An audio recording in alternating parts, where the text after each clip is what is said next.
नमस्कार मित्रों, मैं अनिल श्रीवास्तव रायपुर से आप सबके लिए अपने चैनल हिंदू धर्म सभा प्रमाण पर तीर्थ यात्रा जो अभी सीरीज चल रही है अपनी, इसका एक और नया एपिसोड लेकर उपस्थित हुआ हूँ। मित्रों, अभी तक हम बिहार देख रहे थे और जैसा कि आपको मैंने बताया कि हम इसको प्रांत के अनुसार लेते चल रहे हैं क्योंकि बहुत सी समस्याएं हैं। तो कुछ विशेष स्थानों पर और ऐसे स्थान जिनको आप तीर्थ नहीं मानते उनका मैं वर्णन यहाँ पर इसलिए कर रहा हूँ क्योंकि ये जब मैं आपको बताऊंगा तो आपको समझ में आएगा कि कितने ये हमारे ऐतिहासिक स्थान है, पौराणिक स्थान है कहा जा सकता है। तो जो इसमें मैंने आपको बहुत सारे, जैसे बक्सर के बारे में आपको बताया था, आप सोचते नहीं होंगे कि बक्सर भी कोई तीर्थ है। या एक एपिसोड में मैंने आपको बताया कि भाई अभी जनकपुर धाम जो नेपाल में है वो जनकपुर लगता नहीं है, सीता जी का जनकपुर। तो ये एपिसोड जो मेरे हैं तीर्थ के जो चैनल में चल रहे हैं, ये वास्तव में उन स्थानों की खोज है जहाँ पर हमारे पुराणों में वर्णित घटनाएं घटी थी। ये है इसका मतलब। तो आइए आज का एपिसोड शुरू करते हैं और मैं आपको इसमें मध्य प्रदेश ले चलता हूँ।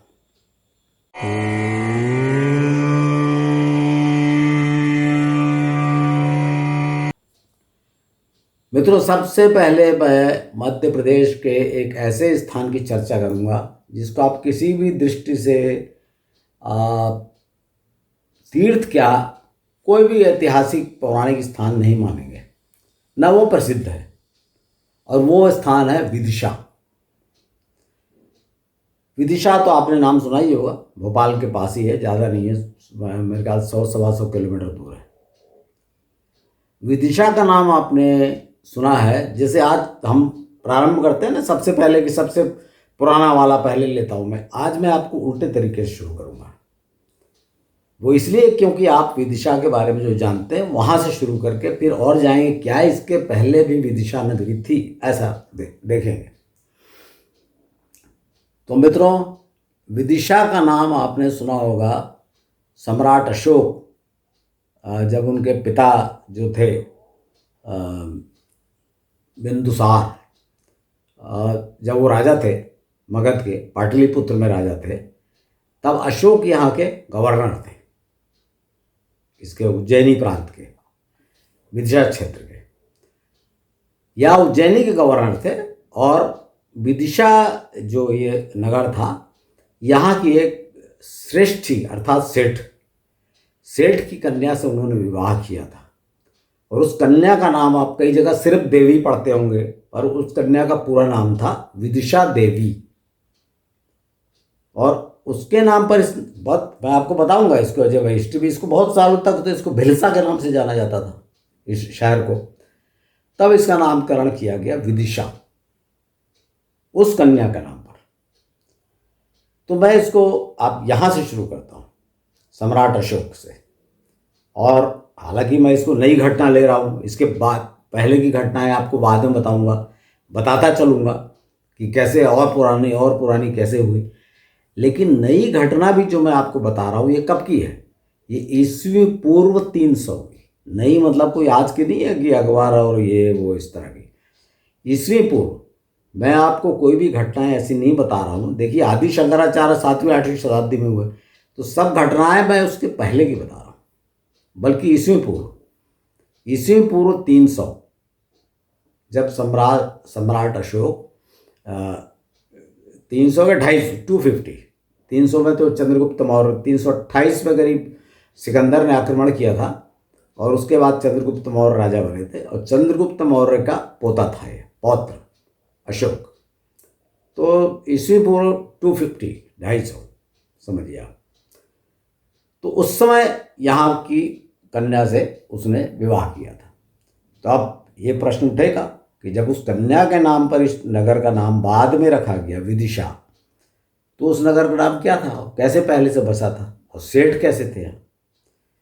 तो उसके लिए हम और पीछे जाएंगे, अब आगे नहीं चल के हम पीछे चलते जाएंगे। लेकिन यहाँ पर मैं थोड़ा सा और आपको बता दूं कि सम्राट अशोक जब राजा बने,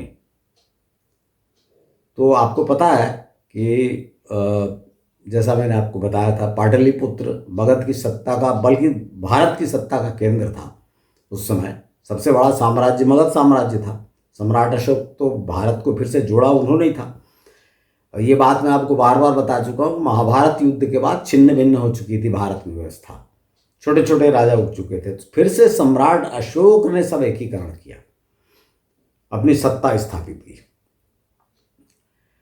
तो यहाँ पर जब वो रहे थे, चूँकि बहुत कई वर्षों तक उज्जैनी के गवर्नर के रूप में, मतलब जो आज का उज्जैन है, तो यहाँ की चूँकि उनकी ससुराल थी, कहना चाहिए विदिशा ये जगह, तो यहाँ इस कारण से उन्होंने यहाँ पास में ही, यहाँ से ज़्यादा दूर नहीं है, वो सांची का जो स्तूप, सांची करके स्थान है, वहाँ पर स्तूप बनाया। जो आपको भगवान बुद्ध वाले मैंने बताया था कि जब अंतिम संस्कार मल्लों ने कुशीनगर में भगवान बुद्ध का किया था, तो कुछ 2-3 स्थान पे उनके अस्थि जो वहाँ लोग उपस्थित थे उनने गाड़ दिए थे, उनके बांट लिया था आपस में उनके अवशेष।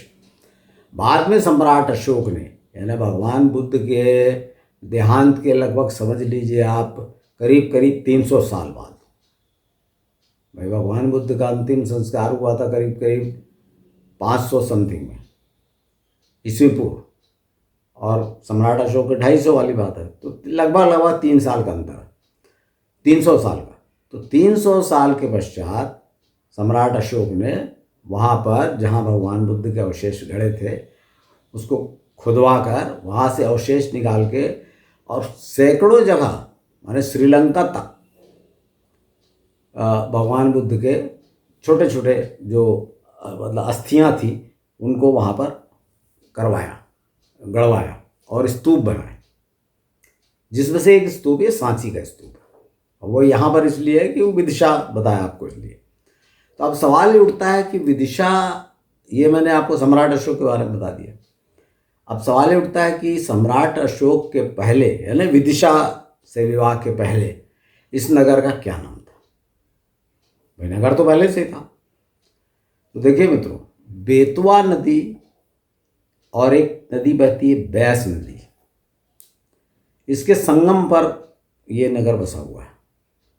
और अभी थोड़ा डिफरेंस जैसे हो जाता है ना, जैसे पुराना शहर नया शहर, ऐसा समझ लीजिए। थोड़ी दूर पे जो वहाँ पर जो पास में एक छोटा शहर या विदिशा का मोहल्ला कह लीजिए, उस जगह का नाम है बेस नगर।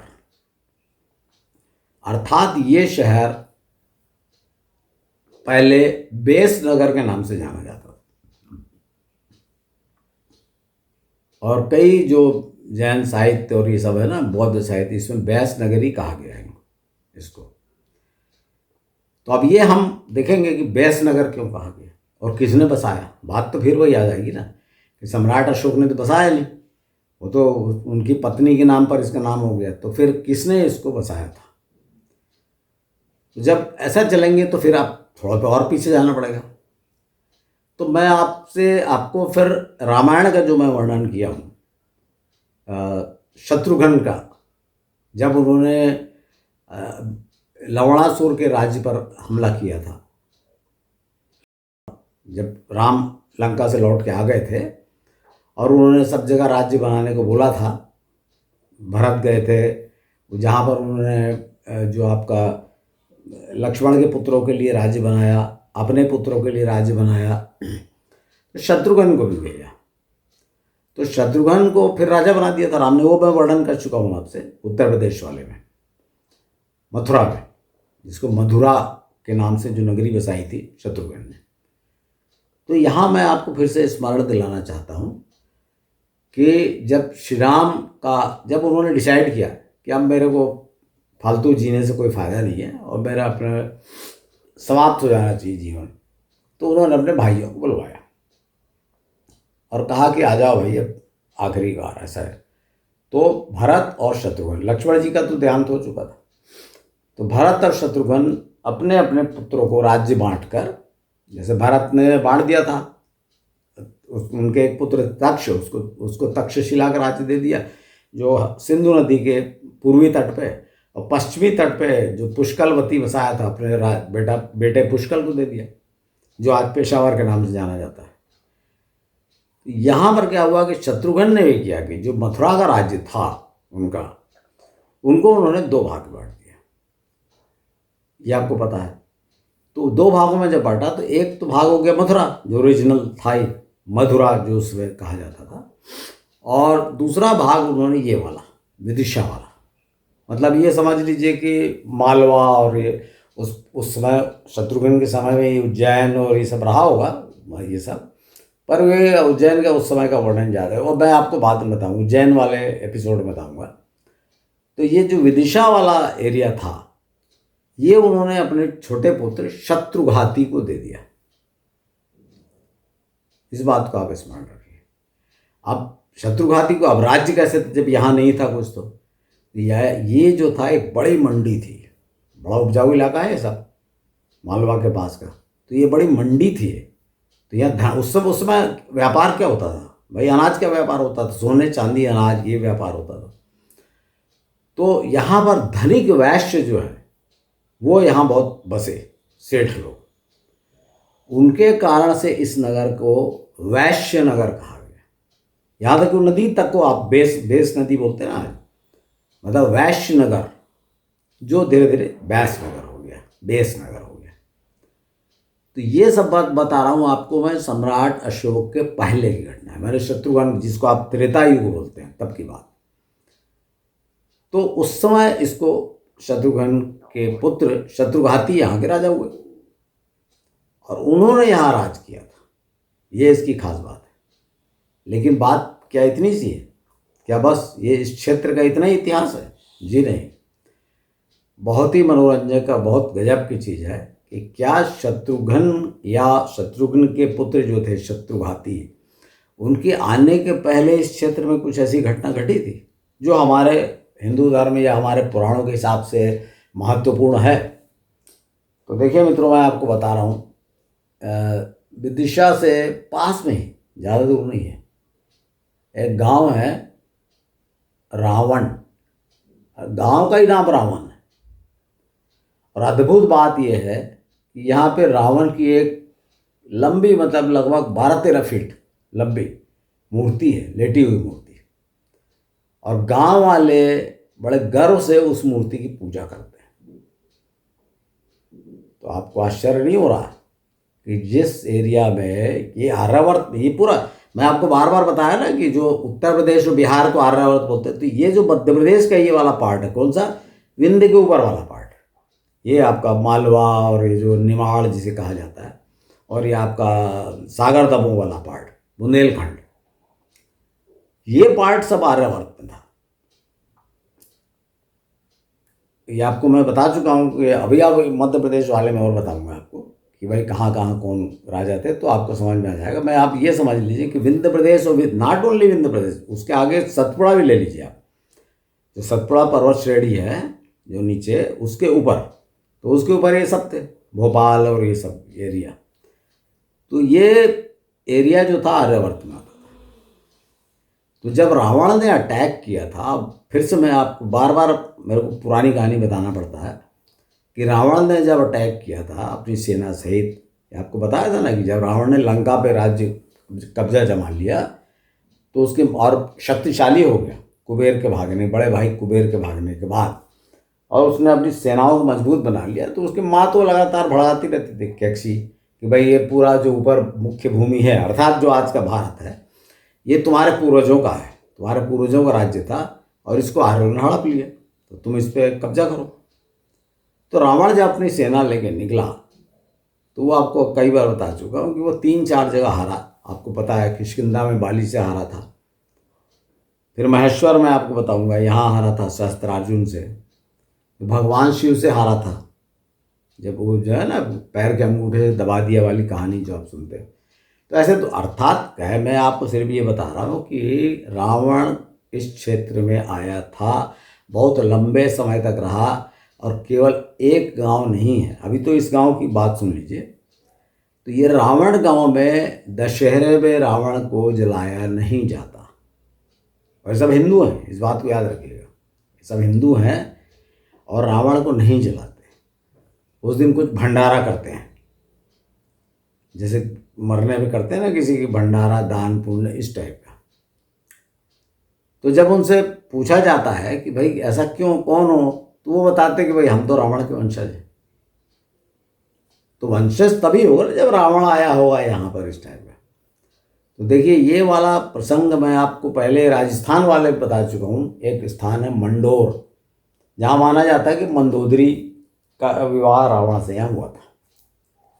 और दूसरा स्थान उत्तर प्रदेश में आपको बता चुका हूँ, मेरठ, मैराठ, जो मैदान हो, अर्थात मंदोदरी का पिता वहाँ का राजा था। तो ये सब कैसे हुआ?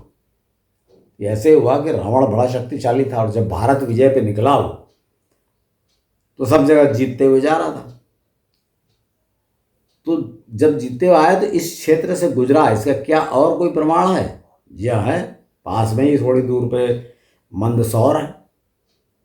आप देखिए मंदसौर, आप याद रखिए इसको। मंदसौर मतलब क्या हुआ? मंदोदरी का मतलब अर्थात मंदोदरी का जन्म स्थान। सौरगृह जानते हैं ना, यानी मंदोदरी की नानी वहाँ होगी, माता ने वहाँ पर जन्म दिया होगा मंदोदरी को। तो ये भाई वहाँ भी रावण आया और मैदानों यहीं से लेके साथ में अपनी लड़की को लेके गया और फिर मंडोर में वहाँ विवाह वगैरह हुआ। और हो सकता है रावण ने उसके बाद ये मेरठ वाला राज्य मैदानों को दिया हो। जीतते तो जा रहा था वो। तो यहाँ मैं आपको ये बता रहा हूँ कि रावण, ये जो रावण गांव है, ये बहुत अद्भुत गांव है, छोटा सा। और ऐसा मत समझिए आप, मंडोर में भी मैं आपको बता चुका हूँ, वहाँ के रहने वाले भी बहुत से लोग, कुछ कुटुंब हैं जो अपने आप को रावण का वंशज मानते हैं।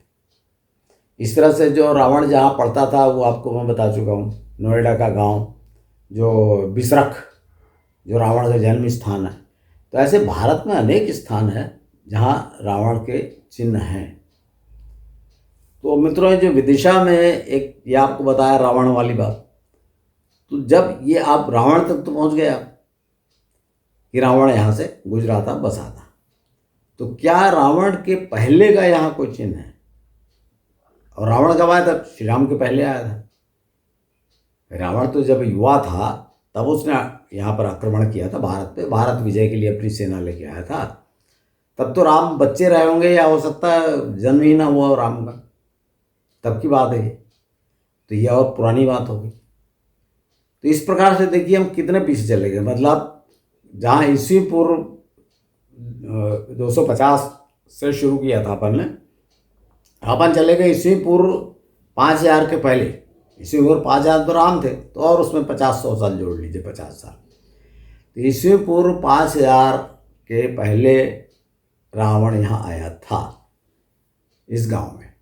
और हो सकता है ये बेसनगर ना रहा हो, बेसनगर तो बाद में शत्रुघ्न ने बसाया हो। जब उत्थान हुआ, सब व्यापार वगैरह बढ़ा, जब शत्रुघ्न का राज आया तब बेसनगर बसा हो, बेसनगर ना हो। लेकिन ये रावण गांव तो था, और रावण गांव रावण की स्मृति में, हो सकता है रावण यहाँ रुका हो। तो मित्रों, ये जो विदिशा है ना, बहुत, इसलिए आपको मैं ऐसी छोटी छोटी बातें बता रहा हूँ कि जो बड़े आश्चर्यजनक है। और वैसे भी आप जाकर देखेंगे तो विदिशा जो है ना, आपको समझ में आ जाएगा कि ये ऐतिहासिक स्थान है विदिशा। इतना ऐसा नहीं है कि भाई बस चले गए। लेकिन ये है कि जो मूल बात मैं आपको पुराणों से जोड़ना चाहता था कि पुराणों से जुड़ी कौन सी कथा है। वैसे तो सैकड़ों कथा हैं, तो पुराणों से जुड़ी जो बातें आपको बताई। और ये जब गांव आप जाके देखेंगे वहाँ के निवास, क्योंकि मैंने बताया कि जो चीज़ें शास्त्रों में नहीं हैं, पुराणों में नहीं हैं, उसकी जनश्रुतियाँ या लोक परंपराएं, उसमें बड़ी दृढ़ मान्यता होती है। जैसे लोग मानते हैं कि भाई रावण आया तो उसकी पूजा करते हैं, तो क्यों करते हैं उनको नहीं पता। उसमें से एक भी आदमी ये नहीं जानता कि भाई रावण जब भारत विजय पे निकला था तब यहाँ आया था, ऐसा वो जानते नहीं। बस वो मानते हैं कि हम लोग रावण, कहाँ से रावण आया, क्या है, उससे कोई लेना देना नहीं। तो मैं इन्हीं सबूतों को आपके सामने रखता हूँ। तो मित्रों, जो ये विदिशा वाला क्षेत्र है, अब भगवान बुद्ध के काल से लेकर रावण तक, आप सोचिए लगभग कितना हो गया, ये करीब 5000 साल का इतिहास हो गया। तो 5000 साल से ये क्षेत्र, और ये आर्यावर्त का पार्ट है, इस बात को ध्यान रखिएगा, आर्यावर्त का। और बहुत ज़्यादा दूर नहीं है। भगवान कृष्ण आए थे कहाँ पे? जब उज्जैन आए थे ना, मैं उज्जैन वाले एपिसोड में आपको बताऊंगा। लेकिन ये सब, ये पूरा जो क्षेत्र है, पूरा घटनाक्रम आप देखिएगा, जो ये जो मध्य प्रदेश का ये क्षेत्र है, महेश्वर, ओंकारेश्वर, उज्जैन, मंदसौर, विदिशा, ये पूरा देखिए इतिहास बताता है। कौन सा इतिहास? पौराणिक इतिहास, जिसको हमारे बुद्धिमान आजकल के इतिहासज्ञ जिसको प्राग इतिहास बोलते हैं, प्री हिस्ट्री। तो हमारा तो इतिहास ही यही है भाई, हम तो इसी को इतिहास मानते हैं। तो मित्रों, आशा है आपको आज का एपिसोड पसंद आया होगा, और यदि आया तो आप कृपया देखें, क्योंकि बड़ा डिप्रेशन फील होता है जब ज़्यादा इस पर व्यूज़ नहीं होते। तो क्योंकि जब मेहनत से पढ़ने के बाद सब एपिसोड प्रस्तुत किया जाता है, तो कुछ लोग जो बुद्धिमान लोग हैं वो तो समय निकाल कर अवश्य देखें, ऐसी उम्मीद की जाती है। तो आशा है आप इसे अपने मित्रों परिचितों में इस एपिसोड को अवश्य शेयर करेंगे और मेरे अगले एपिसोड का इंतज़ार करेंगे। धन्यवाद।